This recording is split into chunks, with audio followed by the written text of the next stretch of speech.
So we did it. 31 videos in 30 days. We actually beat what we set out to do. Yeah, more than 30 videos. In this video, we're gonna do a rundown. We're gonna tell you how everything went. Was it worth it? Are we going to continue? Let's find out.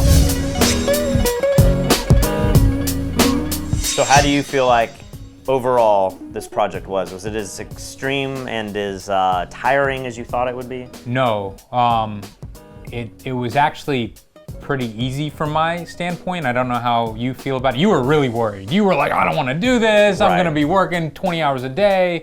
And I said, I don't think it's that hard, especially because we have so much content that in a bind we could release, like the behind the scenes stuff or free sections from our So on tutorials. weekends, we essentially released material that we had already edited. But during the week, it was a rush to where many of the shoots we did, I mean, we came up with the idea that day, or we had somebody come into the studio and it was like, what do we do with them? Yeah. Let's do some light modifier tests. Yeah, and I kind of like that because I've found that we are capable of coming up with a decent video if we're put in a situation where we have to do it. Yeah.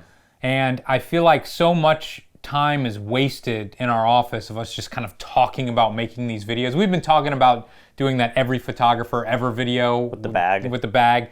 I've been talking about that for like 2 years or something. It's Yeah. ridiculous. And so I'm like, hey, let's just do it. And boom, we film it and we edit it in one day. And I it's think ready there's to go. something to be said about people who are doers that just do it. Because you and I, and you guys do know this too, there's so many people that talk about these great ideas. Got this great idea, got a great idea, and you're like, well, just sit down and do it. Yeah. And this really forced us to do that in many cases. Definitely so. And let's start off by talking about the good news. The best news is fstoppers.com broke a record for the all-time most views ever that we've ever had. Probably most visits, most page views, everything. Time on the site, like every analytic you could do has been better. Yeah, so that sounds really awesome, and you're probably thinking, well, great job, it was worth the 31 videos or whatever. How much of it came down to our videos? Very, very little of what we did had anything to do with that, and we have to give almost all the credit to the F-Stoppers writers who are spread out over the world and who wrote an incredible amount of posts this month because we were all trying to beat this record. And huge shout out to Chelsea who hired them all before she left us, and now Alex Cook. Alex was the one who every few days was saying, hey guys, we're on track, we just need more posts, more posts. So this was the hardest working, not only that we had for F-Stoppers in a month period of time, but everybody joined together to make this record happen. So thank you to everybody who worked hard.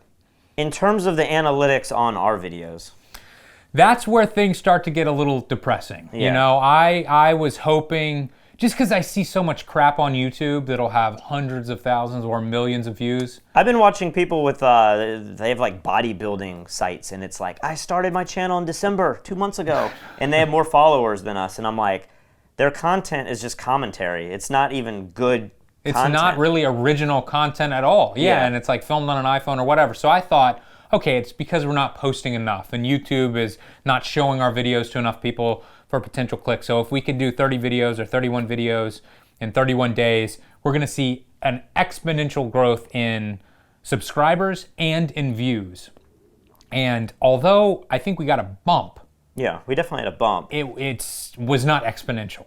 We had like twice as many subscribers this month as we would have in a normal month. With and that's depressing because you would think if you release 30 times more videos, you would have 30 times more subscribers. Or even 10 times more subscribers. Yeah. We just doubled the normal amount. Yeah, and then speaking of views on individual videos, I have to give it to Patrick. Patrick was the MVP this month. He had the most successful videos by far. I started day one with the Nikon D850 review, and then I ended it with, the poor rich man lighting. Yeah. And both of those, it was a nice bookend. It just was the highest. Oh, and I did want to say this as well.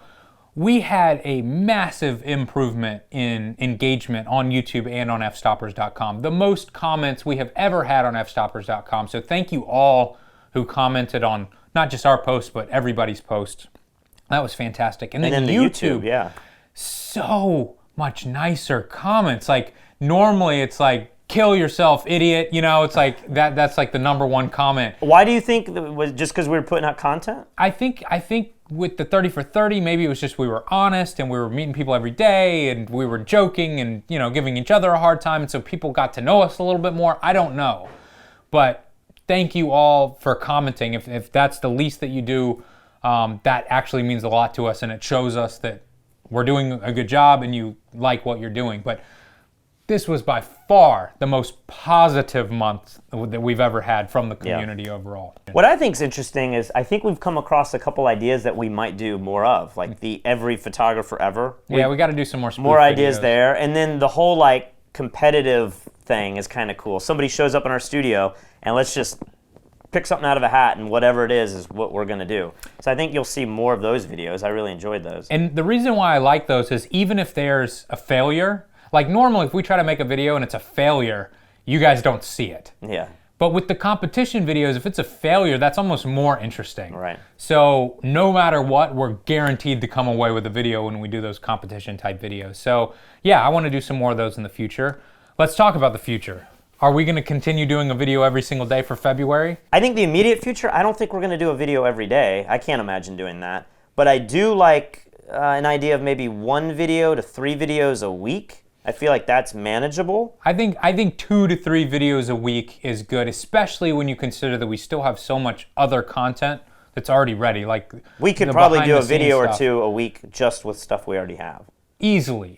I mean, it takes a little while to like get them ready, export them, and make a post about them, but that's the bare minimum that we should be doing. But I would like to make at least 1 or 2 original videos for February every single week, just to kind of keep this going. I feel like so much of this is habit, you know? Well, and the thing is we are recording, we've done 2 videos today.